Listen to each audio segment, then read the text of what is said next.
Muy bien, pues nada, la última mesa del día, la última charla, que en este caso pues, nos va a llevar hasta las 2 de la tarde y, como siempre, 10 minutos antes vamos a abrir un poco pues, la voz del respetable, del público. A ver, creo que ya tenemos solucionado el problema de la intérprete y esta vez ya se va a escuchar también la traducción de la pregunta. Hemos pedido que bajen un poco también el aire, que de repente hace un poco de frío y, bueno. El título de esta última charla es Entender la inteligencia artificial más allá del chat GPT. Esta charla lo que va a hacer es que nos hará entender un poco más a fondo cuál es el papel de la inteligencia artificial en el sector editorial. Saber sobre todo qué beneficios reales nos aporta como escritores, como editores y como personas que estamos involucradas en este sector. Tenemos a dos ponentes, una de ellas es Laura Ellis. Welcome, thank you very much. Laura es directora del Departamento de Innovación Tecnológica de la BBC, amante de la tecnología y se define como una obsesionada por la inteligencia artificial. Thank you very much. Y también tenemos a Roger Domingo. Benvingut, gracias por venir, muchísimas gracias. Roger Domingo, director editorial de Ediciones Deusto del Grupo Planeta, Alienta Editorial y para Dummies del Grupo Planeta. Es mentor de autores y creador del programa formativo online Tu éxito editorial con el método MAPEA.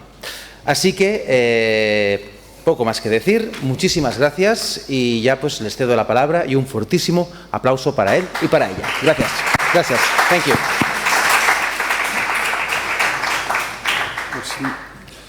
Muy buenos días. Good morning. We'll have this chat in English. Hola, buenos días. Vamos a hacer esta charla en inglés. Hola, Laura, ¿qué tal estás?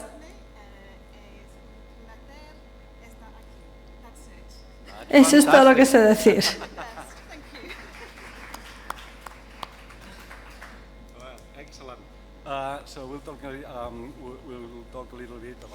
Vamos a hablar un poco del chat GPT y lo que hay detrás del chat y de la inteligencia artificial. Quizás pudiéramos hablar describiendo cómo utilizamos la inteligencia artificial en tu trabajo y en el mío. Tú en la BBC y yo en Planeta.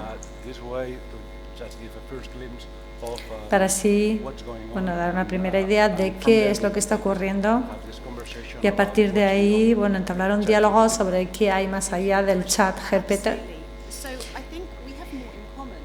Creo que tenemos más en común en nuestras industrias de lo que jamás hemos tenido, con las mismas preocupaciones, mismas oportunidades. Eso es lo que nos ofrece el chat GPT. En BBC hemos empezado a utilizar inteligencia artificial. Ya empezamos a utilizar la generativa con mucho cuidado durante muchos años, llevamos décadas de hecho usándola, pero este nuevo modelo basado en lenguaje, este tipo de inteligencia de que se usa en el chat GPT nos está llevando atrás por otros caminos. Y una de las preocupaciones principales es que el chat GPT y este modelo que tiene te puede ofrecer muchas cosas que no son veraces y que no son precisas. Como somos periodistas, especialmente nos preocupa que el público siga teniendo confianza en nosotros, pero no solo en ese frente, sino que también cuando hablamos de los derechos de autor, de la creatividad, y ya sé que vamos a abordar todos estos temas. Hay temas muy importantes que tenemos que considerar en ambos mundos. Así que estaré encantada de hablar contigo de todo esto. Hace una semana tuvimos una reunión por Zoom para hablar un poco de estos temas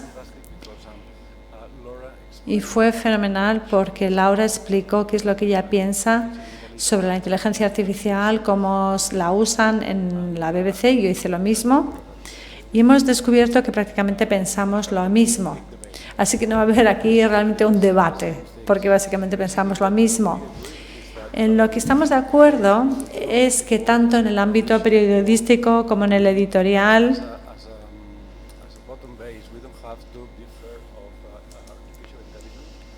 no diferimos mucho en cómo usamos la inteligencia artificial. Tenemos que usarla como una herramienta y tenemos que empezar a pensar no como algo que va a hacer que todo cambie, sino como algo que va a ser una herramienta que va a ayudar a los escritores, a los autores, a los periodistas, a todo el mundo que gira en torno a este mundo, a que aumente su creatividad.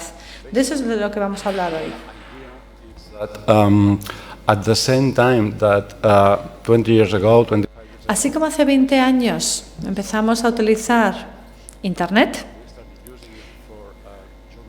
primero en el ámbito periodístico, para buscar información, para encontrar nuevos temas, descubrir nuevos autores. Yo he publicado en Planeta como 1000 libros y la mayoría es porque he sido capaz de encontrar a estos autores o estos temas en Internet.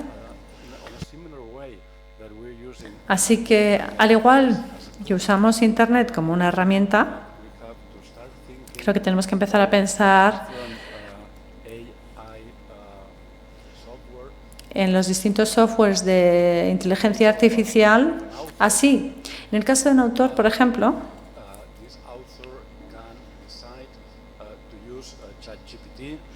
puede decidir utilizar o no el chat GPT.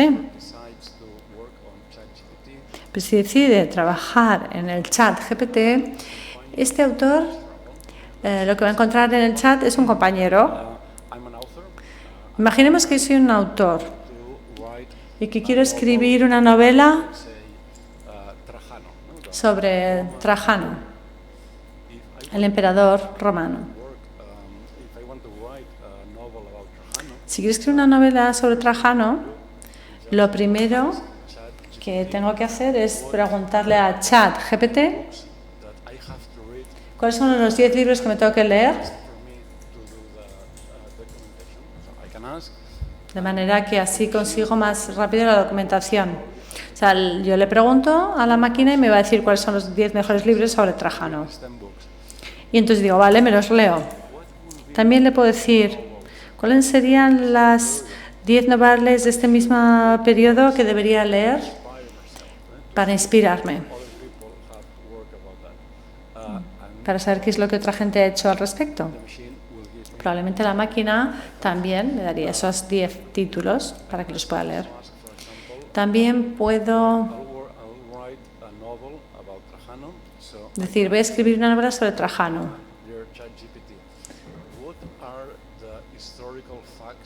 ¿Cuáles son los hechos históricos que tengo que mencionar sí o sí en mi novela?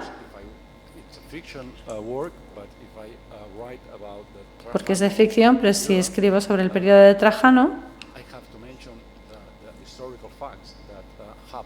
tengo que mencionar los hechos históricos que ocurrieron. Y la máquina me lo puede decir. Tendrías que mencionar esto y esto sí o sí. También puedo preguntar a la máquina.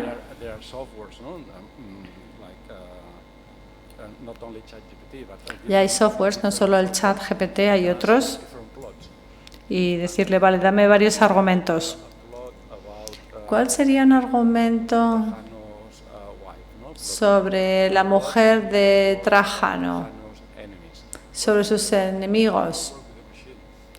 Puedo trabajar así con la máquina, como si tuviera una especie de mejor amigo sentado justo junto a mí en la mesa, que me va ayudando, que vamos dialogando sobre este personaje.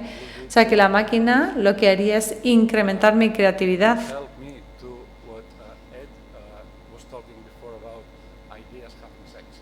No, es un poco como lo que decía antes Ed, de que las ideas tienen sexo.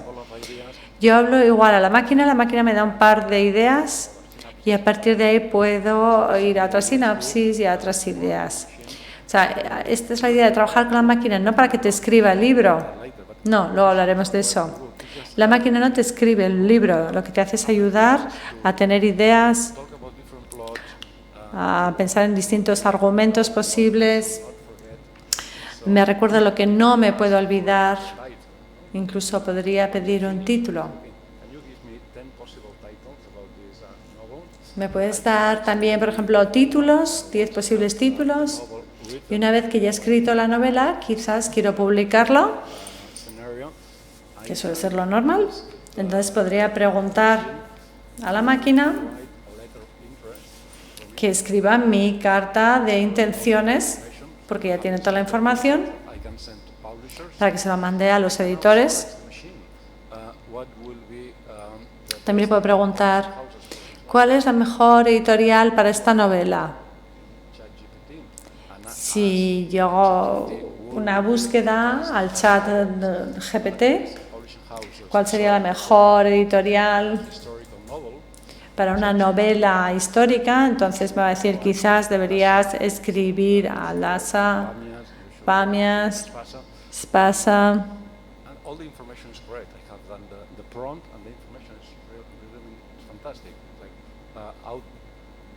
Y así la información que consigo puede ser muy buena. De las 10 editoriales que te da la máquina, probablemente son las 10 buenas, las 10 editoriales correctas para para publicar este tipo de novela. O sea que se puede hacer todo ese proceso simplemente contando a la máquina como una ayuda.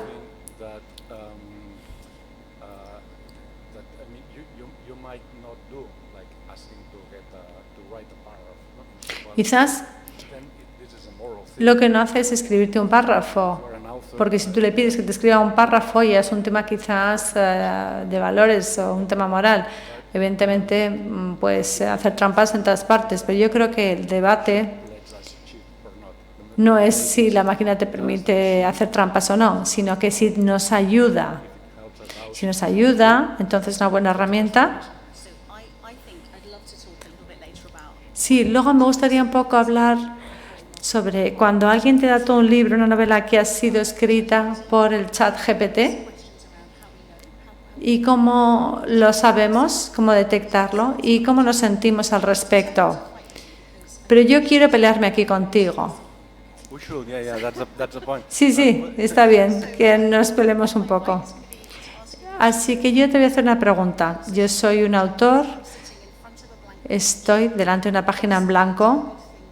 Es bueno decir, estoy intentando escribir sobre esto, dame una serie de sugerencias. Porque todo lo que has dicho me parece que está muy bien para la investigación, para verificar, siempre y cuando sepas también que también a veces te va a decir cosas que no están bien la máquina. Pero tenemos esta idea de que dices, soy un autor, no tengo nada en mi cabeza, ayúdame a arrancar. Me gusta este pensamiento como inicial, que siempre surja del ser humano. Sí, estoy de acuerdo. Evidentemente yo estaba exagerando un poco antes, dice Roger. Si quieres escribir sobre Trajano es porque ya sabes algo sobre el personaje y la época. Volvamos a la vida real. Si quiero escribir una novela sobre Trajano, antes de escribir la novela probablemente hable sobre el argumento con mi mujer o con mi hija, con mi mejor amigo, con algún amigo que es un escritor.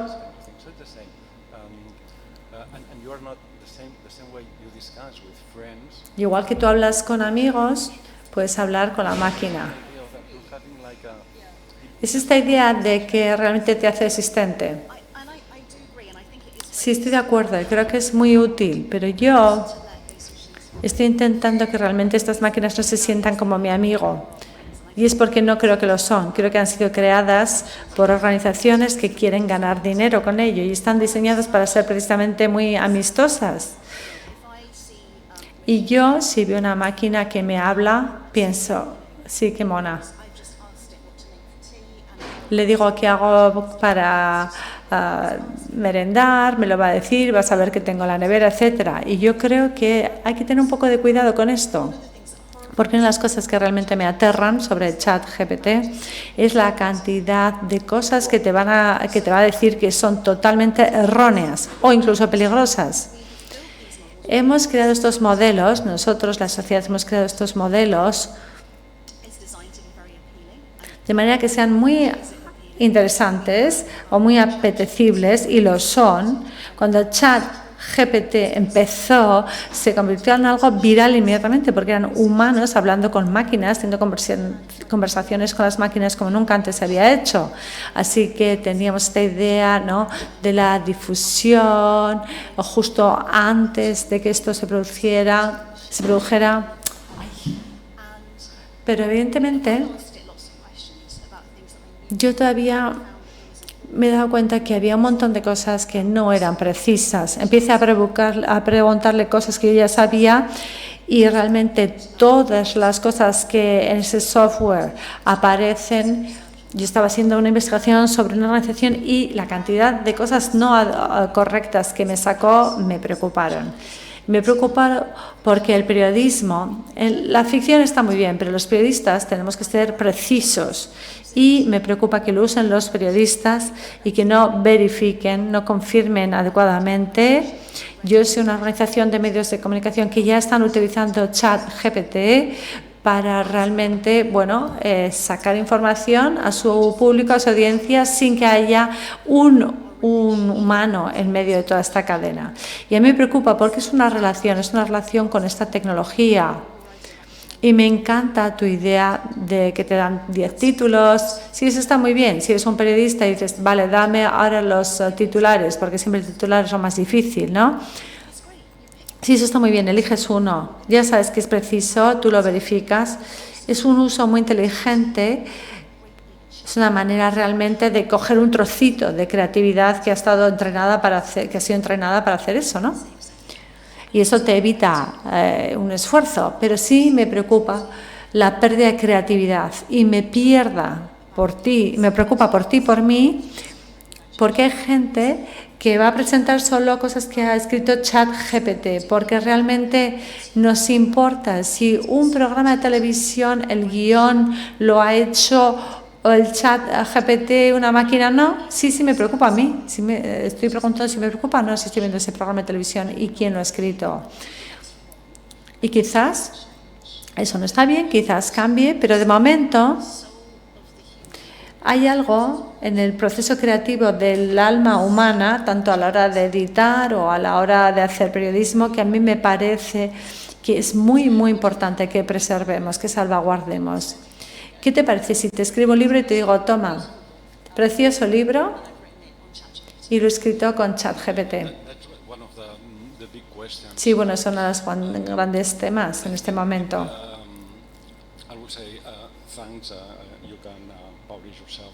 Yo te diría, sí, gracias, públicalo tú mismo. ¿Y me vas a pagar? Pues me temo que no. No lo publicaría. Pero la cuestión aquí es ¿cómo va a ocurrir eso? Porque si el libro es un ensayo, por ejemplo, nadie querrá publicar ese ensayo, no solamente yo, no porque haya sido generado por inteligencia artificial, sino porque es un sinsentido. En un ensayo puedes pedir a la máquina que escriba un libro sobre cualquier cosa. Astronomía, por ejemplo. Pero toda la información que va a aparecer en ese libro, todo lo que va a escribir la máquina, es información que ya existe en Internet, porque es lo que le han alimentado. Cosas que ya están en la Wikipedia. Entonces, si tú me mandas una propuesta, un libro escrito por una máquina sobre astronomía u otro tema, como si fuera un ensayo, ese ensayo no tiene valor comercial. Nadie quiere escribir sobre eso. Pero si tuvieras que escribir un ensayo, yo, como editor, si te pido, yo te compro un ensayo y te digo, Laura, ¿me escribes un ensayo sobre qué piensas tú sobre la inteligencia artificial? ¿Cómo se usa en la BBC, por ejemplo? Dame ejemplos. ¿Cuál crees que va a ser su futuro? O sea, todo lo que hemos estado comentando. Creo que ahí está la diferencia.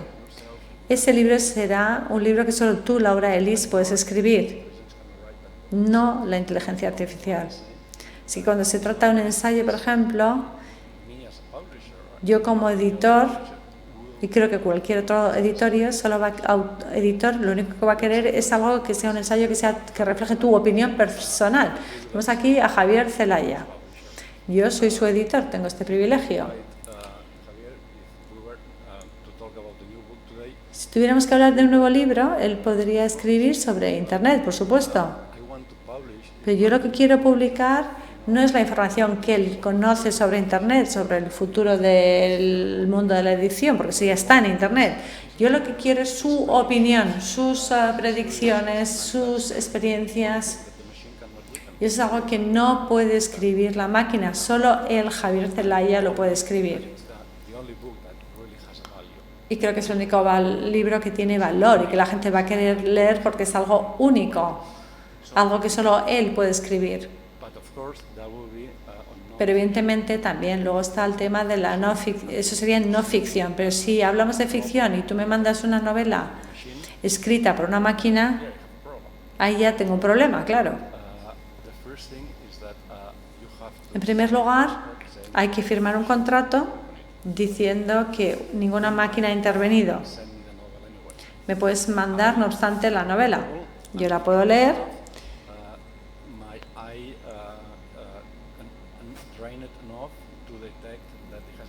Y quizás tengo buen ojo para saber que está hecho con una máquina.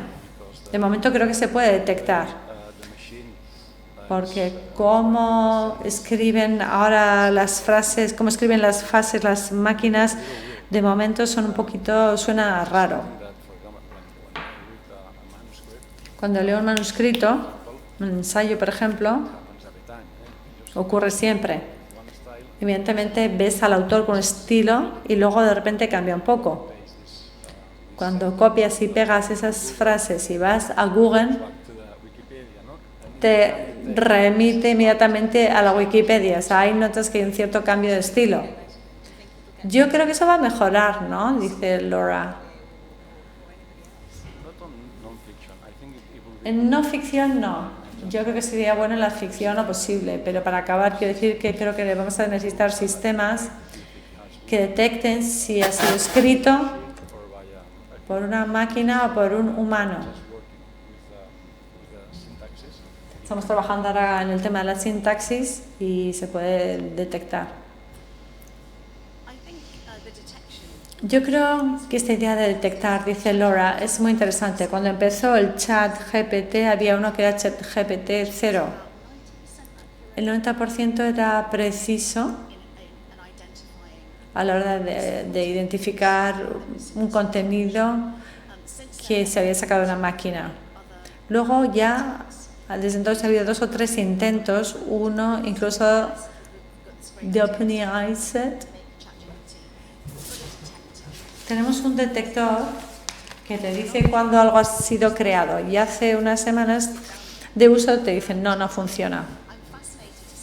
Me fascina ver hacia dónde va todo esto y cómo, hasta dónde somos capaces de ser listos nosotros. Es un poco como un tema de ser detectives. Es cuando empezó todo el tema de los deepfakes, Tom Cruise, políticos, hablaban y no eran ellos y la gente decía lo puedes detectar y bueno, hablamos con la gente de Facebook y de Meta y vimos que solamente la mejor tecnología solo podía detectar como un 65%, ha ido mejorando, pero no mucho más y creo que es porque una tecnología no muy exacta, tú no le puedes decir a un autor esto lo ha escrito una máquina si no lo ha hecho.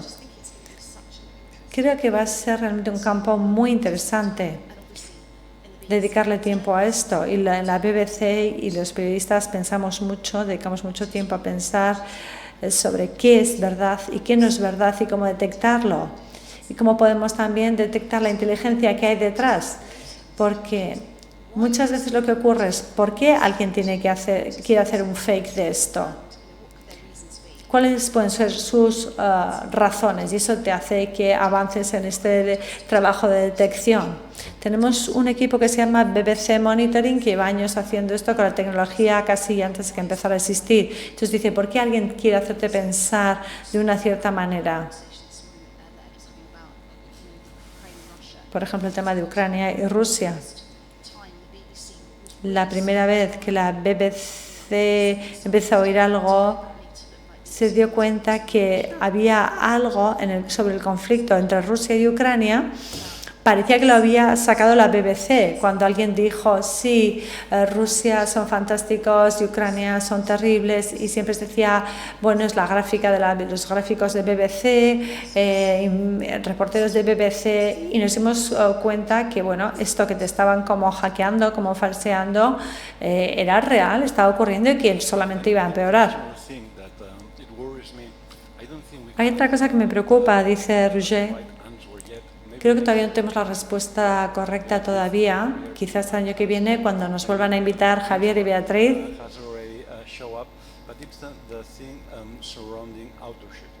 Es el tema de la autoría.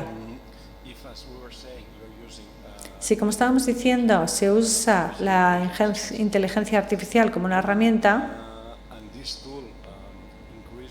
y esta herramienta incrementa tu creatividad, ¿cuándo eres el autor de algo? Por ejemplo, con un texto quizás es más difícil de verlo, pero con las imágenes es más fácil de verlo. Por ejemplo, usamos un programa de inteligencia artificial como Midjourney. Te permite crear imágenes utilizando la inteligencia artificial. Cuando a Midjourney le dices que cree algo,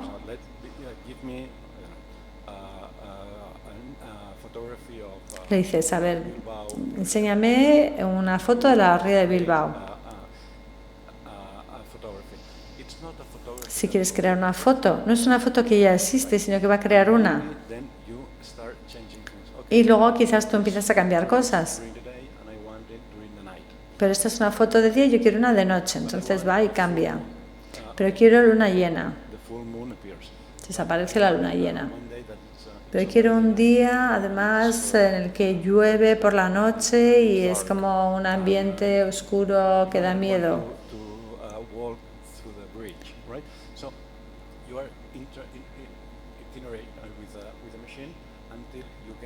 Y así interactúas con la máquina hasta que te ofrece algo. Pero la cuestión es, ese algo que has creado junto con la máquina, y habida cuenta que en este caso has estado utilizando Midjourney, al igual que podías haber utilizado Photoshop en los últimos 20 años para crear una imagen, ¿quién es el autor? Cuando solemos hablar de inteligencia artificial, no hay autoría, no hay derechos de autor, no hay que pagar dinero si quiero usar una imagen para la portada de un libro, no hay que pagar a nadie. Pero en este caso, si estamos usando Midjourney solamente como una herramienta, eres tú un creador, porque tú has creado esta imagen quizás después de 1500 prompts. ¿Cuándo decidimos quién es un autor o no?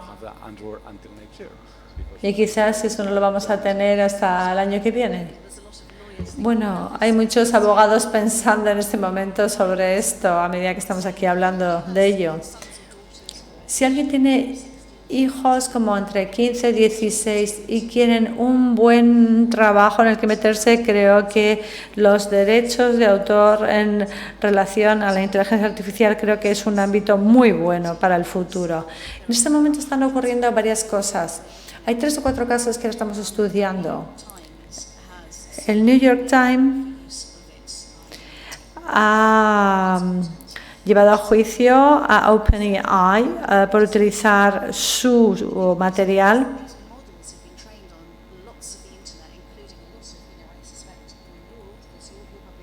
Por ejemplo, vosotros trabajáis con los autores, pero nosotros los periodistas nos preocupa qué es lo que se publica, qué vamos a hacer al respecto. Creo que estamos todavía pensando en ello. Pero hay muchas personas que ya están dando un paso adelante diciendo, vale, ya sabemos que es interesante en el tema de las imágenes, pero hay ya precedentes legales. Por ejemplo, en Japón, en Singapur, hay unas normas específicas. Otros lugares como el Reino Unido todavía está trabajando en ello. Pero una cosa es tener esa autoría, pero si esa autoría quizás se basa en un montón de fotos que yo he conseguido a través de inteligencia artificial, de código abierto, OpenAI, etcétera, ¿yo dónde estoy? ¿Tengo derechos? ¿Me tienen que pagar? Y creo que esas conversaciones van a ser muy interesantes en el futuro. Y también en cuanto a cuál va a ser el alcance de esto. Puede ser normas mundiales. Por ejemplo, en la Universidad de Londres, Michael Weil habló ayer y dijo cómo conseguimos cualquier tipo de acuerdo a nivel mundial sobre qué está bien y lo que está mal en lo que es inherente al uso de esta tecnología. Y creo que va a ser una conversación realmente fascinante. ¿Te preocupa que se use tu contenido para entrenar a modelos? Sí, me preocupa, dice Roger. Lo que utilizamos en Planeta, nosotros trabajamos directamente con ChatGPT. Si, por ejemplo, yo tengo un manuscrito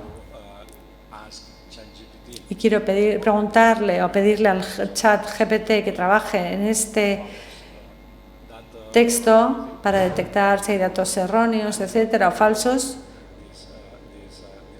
entonces lo que yo no hago, yo no subo, no cargo estos textos, yo no alimento a la máquina. Se hace al margen de Internet. Sí, evidentemente hay que tener mucho cuidado con eso.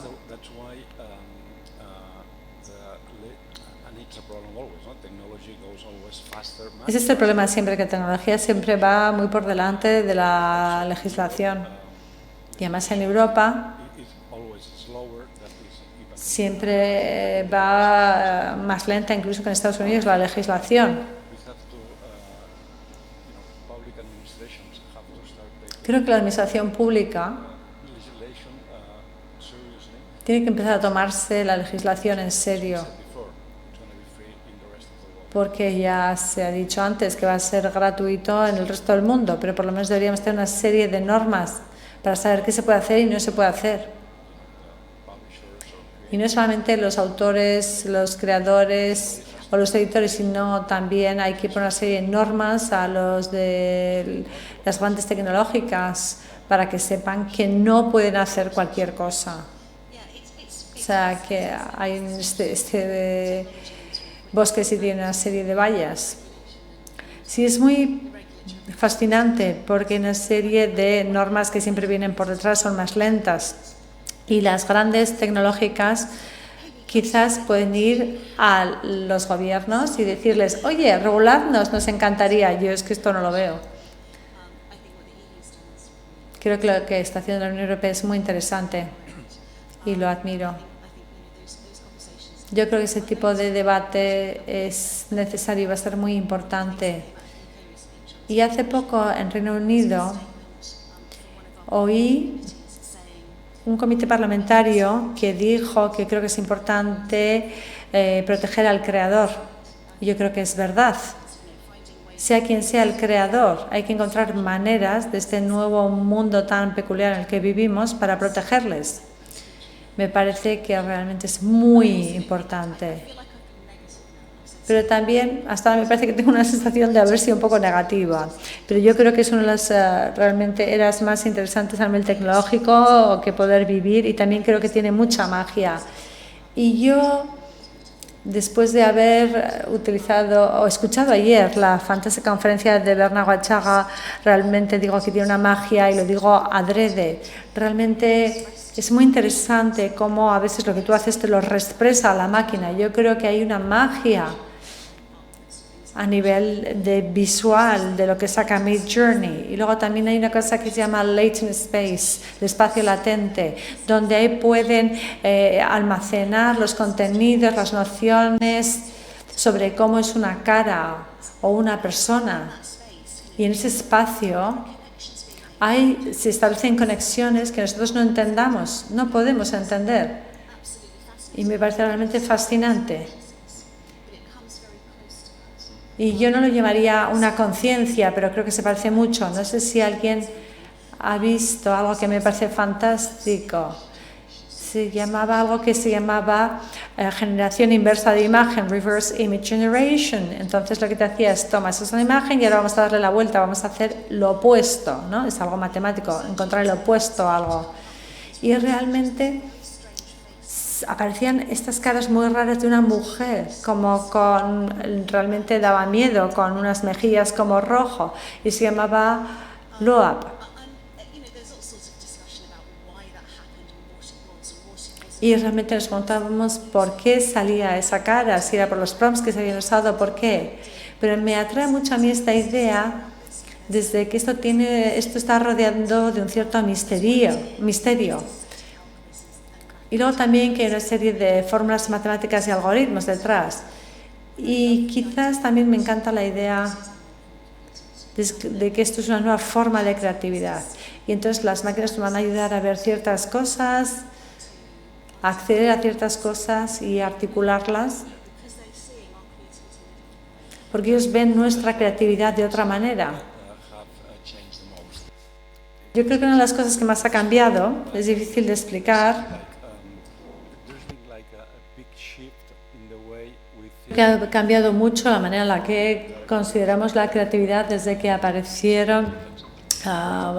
la inteligencia artificial. Me voy a intentar explicar. Cuando pensábamos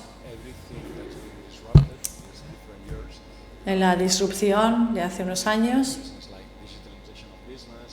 la digitalización de los negocios, todo lo relacionado con la robótica, siempre pensábamos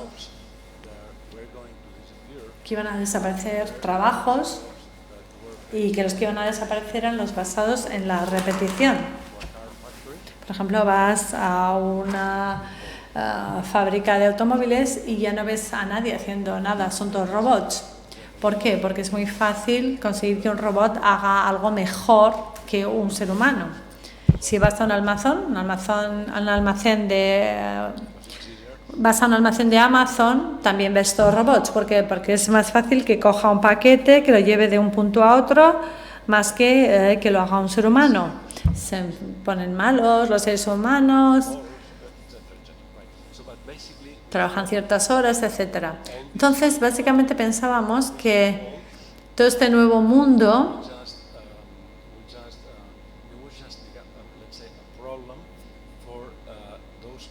planteaba un problema para la gente menos preparada, con menos nivel educativo. Y eso es lo que pensábamos casi todos hace 5 años, es decir, que todo lo que fuera creativo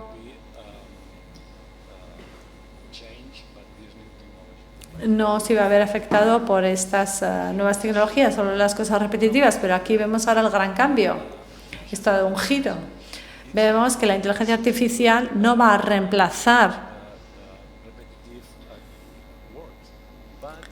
los trabajos repetitivos. Lo que hace es aumentar la creatividad. Otro ejemplo. Si yo publico el libro de Laura o un nuevo libro de Javier y al diseñador de la portada le pido que me haga una portada. Cuando yo le pido a un diseñador que me haga una portada, normalmente yo, le doy una charla, le digo, quiero que represente esto con estos colores, que sea muy académico, como muy vendible. Yo le doy una serie de pautas, pero lo que puede hacer el diseñador es solamente lo que él o ella es capaz de hacer, lo que sabe hacer y lo que se puede imaginar.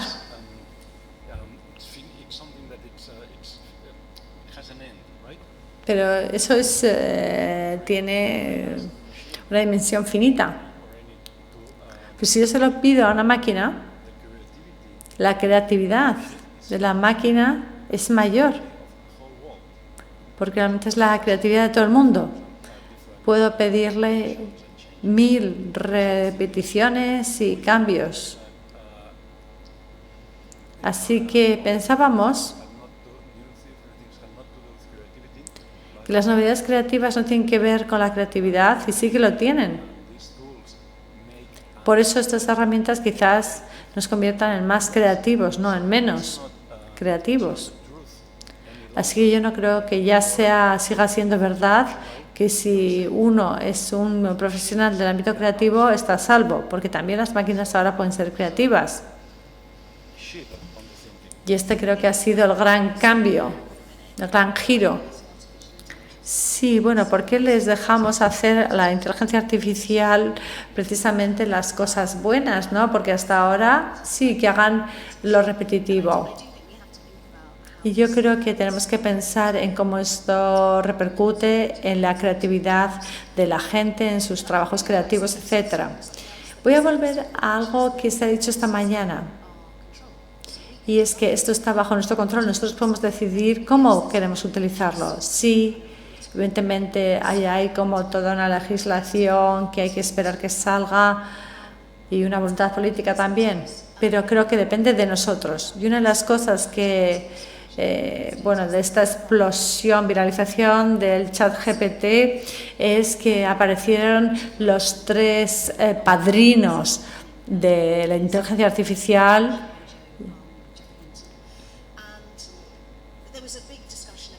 Hubo un gran debate entre los 3 que ha mencionado. ¿Esto va a ser mejor para la civilización como la conocemos o no? Y entonces teníamos una parte de los que estaban un poco como muy negativos y otros que eran los optimistas. ¿Dónde estaban las madrinas? Porque todos eran hombres los que hablaban.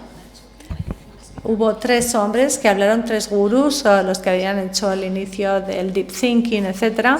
Hay que tener mucho cuidado de que todo el mundo pueda expresar su punto de vista, y también porque vemos algunas de las madrinas de todo esto. Y yo realmente, gente, Gina Giroux, Margaret Mitchell, Jepala Winnie, soy un gran fan de ellas y creo que parece que están pensando más en la ética ellas de todo esto.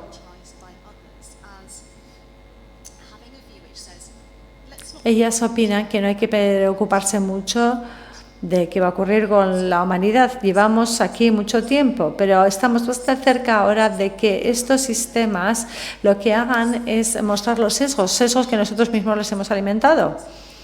Luego, tampoco se habla mucho de sostenibilidad. Pensemos una vez más, y siempre vuelvo a hablar yo de esto, ¿dónde está el alma humana, la creatividad, el proceso creativo humano en todo esto?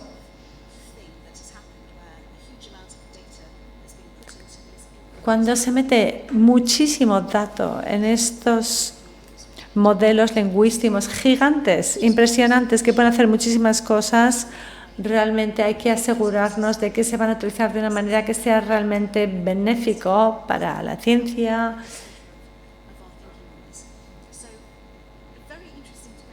Es un debate muy interesante el que se está produciendo. No sé si todos habéis visto cuando la Casa Blanca, y no quiero ser muy feminista, lo siento, pero resulta que eran casi todos hombres, que estaban 7, 8 hombres hablando, no había ni una mujer. Eso me parece que es algo problemático. O sea, solamente una parte de la sociedad es los que parece que están tomando las grandes decisiones sobre estas cosas. No sé. ¿Dejamos algo de tiempo para unas preguntas? 10 minutos nos quedan.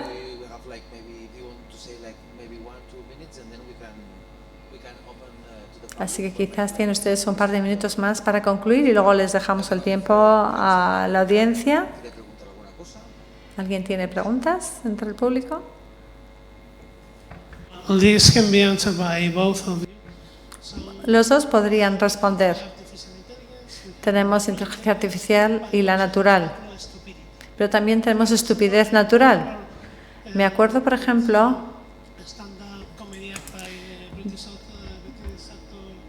de un actor, Ricky Gervais,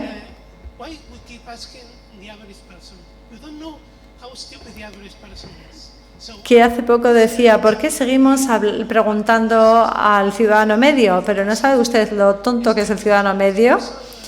Y no sé, ¿el chat GPT no es algo similar?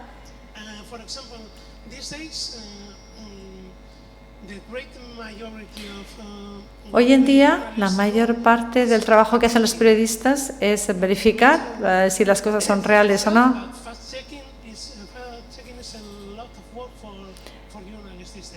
Hoy en día a eso dedican mucho tiempo los periodistas.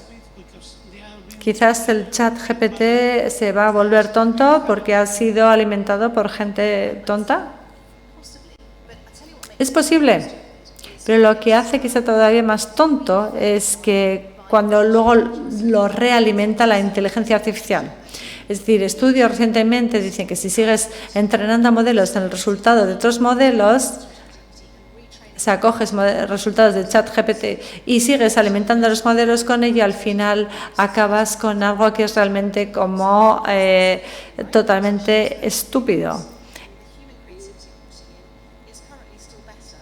Yo creo que la creatividad actual humana es mejor que lo que sacan las máquinas, pero es muy importante lo que estás diciendo, porque es un poco como lo que le das a tu cuerpo como comida, lo que tú le alimentas a este modelo, de ello depende el éxito o el fracaso de sus resultados, de lo que saquen. Entonces, ¿cómo entrenar a la siguiente generación? ¿Qué metemos y qué dejamos al margen en los de la nueva generación?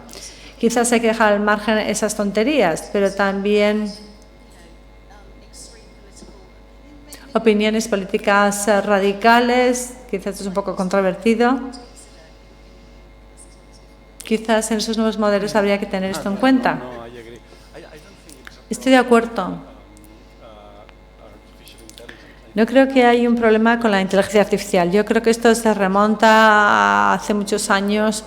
Hubo un artículo de Raymond Kurd que publicó en el The Atlantic en 2000, hace 15 años, 2008. Google nos está convirtiendo en bobos, era el título, y dice, bueno, como estamos ahora acostumbrados a buscarlo todo en Google, hemos perdido la capacidad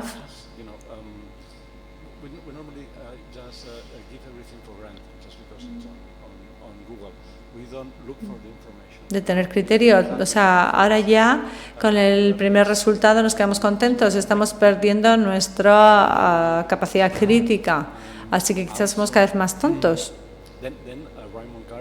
Y también escribió un libro, Raymond Kurd, que se tituló en español Superficiales, y hablaba básicamente de ello. Y lo que decía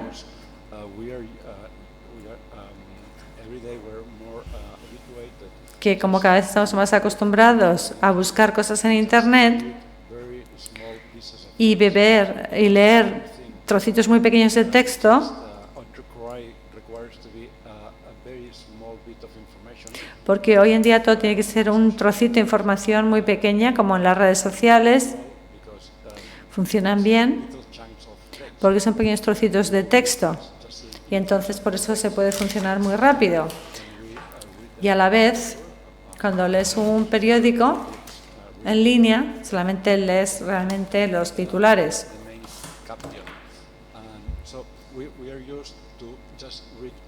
O sea que nos estamos acostumbrando a leer realmente trocitos muy cortos. ¿Qué ocurre? Que estamos perdiendo la capacidad de leer y entender trozos grandes de texto. Wolf, que es un profesor de Estados Unidos, una profesora, dice que por ello estamos perdiendo la capacidad de leer textos Porque un libro, como un ensayo, nos exige que nos concentremos y hemos perdido esa capacidad de concentración. Porque ya no estamos acostumbrados a estar concentrados en un texto más de 10, 15 minutos. No solo nos aburrimos del texto, porque ese texto exige demasiada concentración, pero a la vez, como estamos acostumbrados a estar en las redes sociales, y siempre ocurre algo, si alguien dice hola, a alguien le gusta un post o lo que sea, siempre está ocurriendo algo, esto genera constantemente esos chutes de dopamina, dice, mira qué bien, le ha gustado, tal. Entonces, cuando uno vuelve al libro, al ensayo, nada ocurre, es aburrido.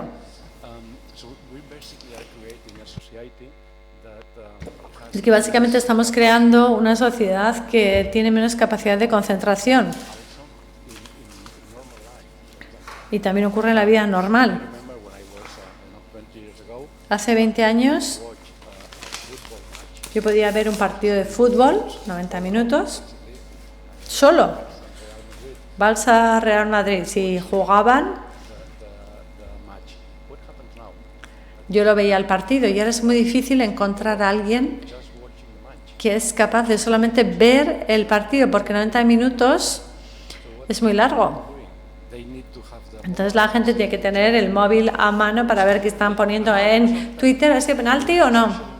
Necesitan interacción social. Y no corre solo con nuestras generaciones, las más jóvenes, como a mi hija que tiene 16 años, le encanta el fútbol y de hecho juega al fútbol, quiere ir al próximo mundial, pero es incapaz de ver un partido de fútbol de 1 hora y media, porque no ocurren suficientes cosas. Hay un nuevo tipo de fútbol ahora, la Liga de los Reyes, Kings League, donde cada 5 minutos ocurre algo. Tiene que haber un penalti o algo. No sé si somos ahora más tontos que hace 20 años o no. Pero es verdad que estamos perdiendo la capacidad de concentración que nos ha permitido llegar a donde estamos. Es absolutamente fascinante eso. Sí, creo que quizás habría que enseñar el arte de la inmersión, de meterse en algo, de quedarte con algo. Leer, escuchar algo sin a la vez tener el teléfono, es algo que nos tendrían que enseñar como una habilidad. Deberíamos dedicar más tiempo quizás a pensar en cómo hacer eso en este ámbito. Me parece una idea fantástica. Enseñar a la gente a concentrarse, a aislarse, a hacer una inmersión en lo que está haciendo. Si quieren lanzar un último titular, un último, digamos, aldabonazo sobre eso. Yo creo que todo el mundo se quiere ir a comer. ¿A comer? Este es el aldabonazo. Ok. What did you say?